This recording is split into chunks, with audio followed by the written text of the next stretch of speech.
sizes being so generous, we have the ability to afford some early matches if it ran late with a lot of players who aren't in doubles. Exactly. But if doubles ever was to, say, explode and we still had to, well, I mean, it would be capped no matter what, that could cause some problems. So hopefully we'll see. We'll see what happens. That was indeed Spectre, yes. Hawk. And just getting his hits in, throwing out those lasers, trying to cap. Yeah, Hawk and Kev is also, Kev has taken W's off of Hawk too. Like, Hawk loves playing slow-paced, mid-range, just like hit for hit. Like, he loves the box and take his trades where he needs it, but doesn't really overcommit too much. I mean, Wolf. That works so well for Kev. Wolf kind of is just a reactive-based play style that you have to take when you're playing. You know, there's some things that you don't have to do. You can. The laser is trying to force the approach, and he has some moves that are just safe on shield that kind of just make it happen. Hey, that was a perfectly angled F-tilt there with the anti-air. I did not anticipate that at all. And Kev did not anticipate the need to tech in that situation. Unfortunately for him, that's going to cost him the stock. Yeah, I mean, Hawk is one of those players who loves the tech situation. You always need to be tech. Yeah. The second you play against Hawk, you're not just missing any tech, you're going to be missing your stock. Yeah, just saw with Kev. Definitely one of the greatest strengths of Hawk, not necessarily just because it's a great thing for Wolf, but he's always been so quick to spot any situation that will lead to a tech chase. Like that's one of his best tools he's got going for him. And this match, like just the fact that the one zoning option of neutral B and the reflector just kind of eliminating Kev's toolkit. This is just derailing fast for Kev. Hawk taking the next stock. It's looking exactly like the opposite of Blank. You know, in Blank, they just have arrows. The playstyle difference, just the fact that, I don't know, if you want to look at it like that, Blank being very good at being aggressive, but Hawk's reactive playstyle just does wonders versus Kev. Yeah, His you know, playstyle just doesn't necessarily benefit when somebody's already just waiting for you to do things. Yeah, when you say aggressive, like Hawk and Kev are very similar. Hawk and Blank are very similar in playstyles they do. Difference is there's a giant blue laser or purple laser. Gonna get the tech, gonna get a second chance to go, but gets F tilted. I mean, what do you do at this point? Gonna get the trade as well. Should be able to close it out. Oh, and just for good measure, just to guarantee that it closes it out. God. And the crowd over there was looking at him like, "Come on, man, you didn't need to do that. I needed to see it. I love seeing destructive behaviors." I mean, sending a bit of a message. I mean, that was a 3-stock. He's like, you know, you that was gone this far. Confident, dominant 3-stock at that too. He's just saying that's as far as you're gonna get. Yeah. You didn't even let him take a single stock there. Well, yeah, I mean, to be real though, like this happens to Kev often. Like he's had these situations happen before, but his ability to run it back, his ability to adapt on the fly, very, very impressive. And again, tempo control is his entire game. If he can somehow play around Hawk with this platform layout, thing is though, he just definitely gave Hawk probably Hawk's favorite stage in Unova. Yeah, I mean, stage that a lot of people love.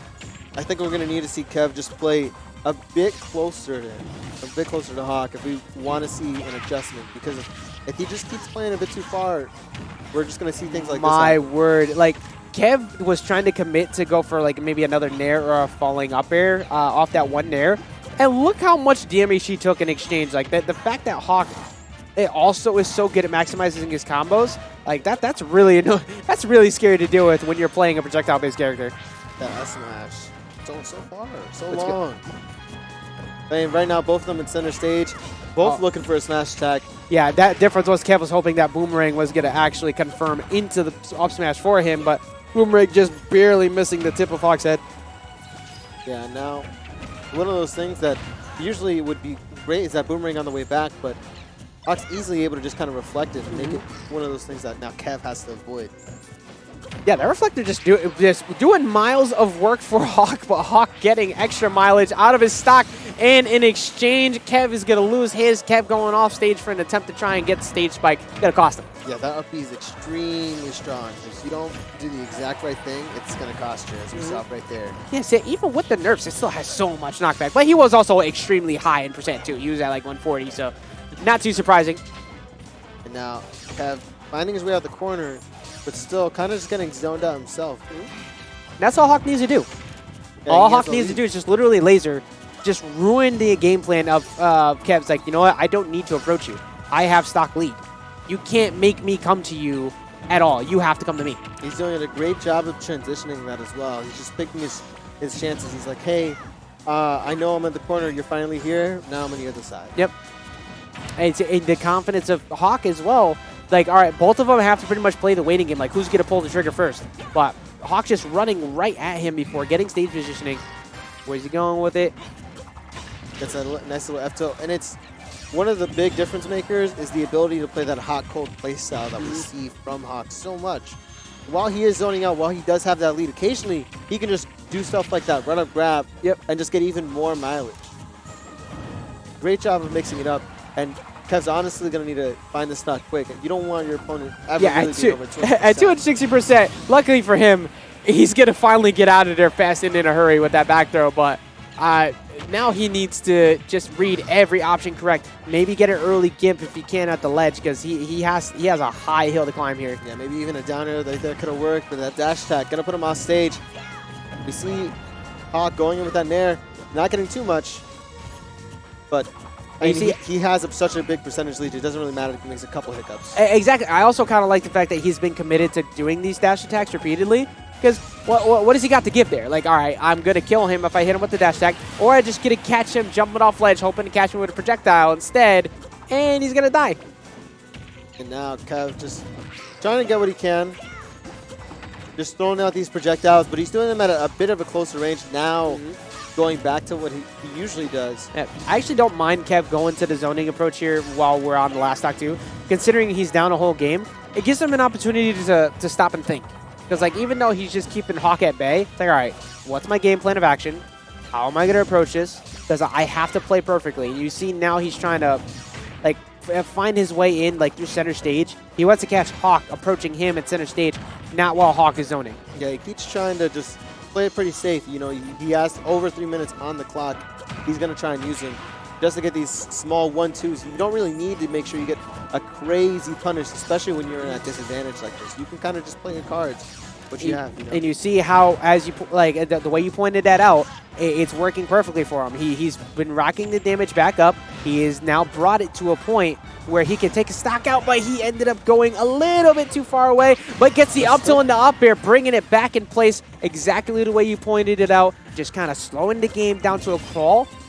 All you need is little bits of damage here and there. And just like that, we still have at least 2 minutes left.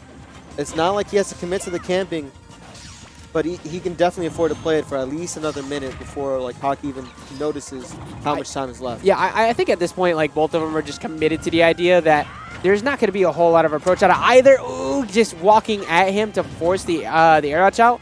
I like it. It's not an overcommittal option. Yeah, he wanted him to jump. He wanted him to jump bad there, because if he did, he could have just killed him outright. He just banked it just like Hawk did on the dash attack. Not going to be too much of a risk, though. And just like that.